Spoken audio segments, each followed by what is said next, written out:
ચૌધરી ચરણસિંહ એને મારી જેમ ખેડૂત માટે લડતા હતા અને સરકારમાં ખૂબ રજૂઆત કરી કે ભાઈ ખેડૂતો સાથે અન્યાય થાય છે અને ખેડૂતોને ખૂબ મુશ્કેલી પડે છે, પણ સરકારે એની વાત સાંભળી નહીં. એટલે ચૌધરી ચરણસિંહે ખેડૂતોનું સંગઠન બનાવ્યું, તાલુકા જીત્યા, જિલ્લા જીત્યા, ધારાસભા જીત્યા, સસન સભા જીત્યા અને વડાપ્રધાન બેઠા. વડાપ્રધાન તરીકે બેઠા એટલે તરત જ ખેડૂતોના તમામ નિર્ણયો જે લેવાના હતા એને લઈ લીધા અને હુકમ જ કરી નાખ્યો. ટેબલ ઉપર કૃષિ વિભાગના સચિવો, એના જે નિયામકો, એનું આખું જે ખાતું હતું કૃષિ વિભાગનું, એને બોલાવી અને ટેબલ ઉપર બેઠા બેઠા કહી દીધું કે હવારમાં દેશના ખેડૂતોને એટલું આપી દેવાનું છે. બધા એના અધિકારીઓએ ખૂબ ઓલું કર્યું કે સાહેબ આ તો ખૂબ મુશ્કેલી વાળી વાત છે, આ તો એટલું બધું ખેડૂતોને જો આપી દઈએ તો દેશમાં હાહાકાર મચે, દેશની પરિસ્થિતિ તો કે જે થવું હોય થાય. તમે કહો મારે કરવાનું છે કે હું કહું એમ તમારે કરવાનું છે? અધિકારીઓને એને એમ કીધું કે તમે કહો એમ મારે કરવાનું છે કે હું કહું એમ તમારે કરવાનું છે. એટલે તમામ અધિકારીઓ કીધું સાહેબ તમે કહો એમ. એટલે કે હવારમાં એ હુકમ થઈ જાય. અત્યારે આપણે જે જલસા થતી છે ને થોડા ઘણા એ આના પર એ માણસ છે. અને એ જ્યારે સ્વર્ગવાસ થયા ત્યારે સરકારને એના નામને, એના જન્મદિવસને કિસાન દિવસ તરીકે ચૌધરી ચરણસિંહજીના જન્મદિવસને આજે 23મી જાન્યુઆરીને કિસાન દિવસ તરીકે જાહેર કરવો પડ્યો. અને એ જ્યારે અવસાન પામ્યા ત્યારે દિલ્હીની અંદર કિસાન ઘાટ તરીકે જે ઘાટ છે ને એ આ ચૌધરી ચરણસિંહ. એટલે એ આ દિવસ છે. એ મેં ટૂંકમાં આપણે વાત કરી.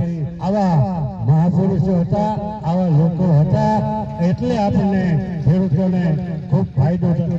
તમને એનાથી આગળ વાત કહી દઉં કે રાજાશાહીની અંદર છે ને 1934માં ભાવનગરના મહારાજા કૃષ્ણકુમારસિંહ એને તો 1815નું સતત ફરતું હતું.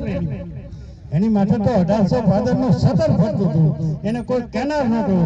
છતાં 5-25 ખેડૂતો જઈને કીધું કે મહારાજ અમારે વર્ષ ખૂબ નબળું છે, આ વખતે અમે રાજભાગ કે જે ફાળા કે જે આપવું પડે એ આપી શકીએ એવી પરિસ્થિતિ નથી. તમે એમાં અમને ખૂબ રાહત કરી દો, મોટી ખૂબ સારી રાહત કરી દો. એટલે ભાવનગર કૃષ્ણકુમારસિંહજીએ 5-10 મિનિટ સભામાં જ બેઠા બેઠા વિચાર કર્યો અને એને કીધું કે કાંઈ વાંધો નહીં, તમે જેમ કહો એ હું કાલે સવારમાં નિર્ણય લઈ નાખ્યો. રાત્રે એને આખું એનું કૃષિ વિભાગ, નાણાં વિભાગ અને એના સચિવોને બોલાવ્યા અને કહી દીધું કે 1800 ભાદરના મારા જેટલા ખેડૂતો છે ને એ બધા ખેડૂતોનું દેવ હવારમાં માફ. એના નાના સચિવ, એના કામદાર ને એ બધા શક થઈ ગયા કે મારા બાપુ આ તો તેજોરી ઉપર ખૂબ જબરો માર પડે એમ છે, એટલું બધું રાજ સહન કરી શકે એમ નથી. તો કે તમે કહો મારે કરવાનું કે હું કરું? તો કે બાપુ તમે કહો એટલે તમારે એ કરવાનું છે. સવારમાં દી ઉગે અને હું કચેરીમાં આવું તે જાહેરાત થઈ જવી જોઈએ કે ભાવનગર રાજ્યના તમામ ખેડૂતોનો દેવું માફ 1934માં મહારાજા કૃષ્ણકુમારસિંહે દેવું માફ કર્યું. બીજે દિવસે કચેરીમાં આવી અને પાછી કચેરીમાં કીધું કે ખેડૂતોનું અમારું રાજ્યનું જે દેવું હતું એ તો અમે માફ કરી દીધું.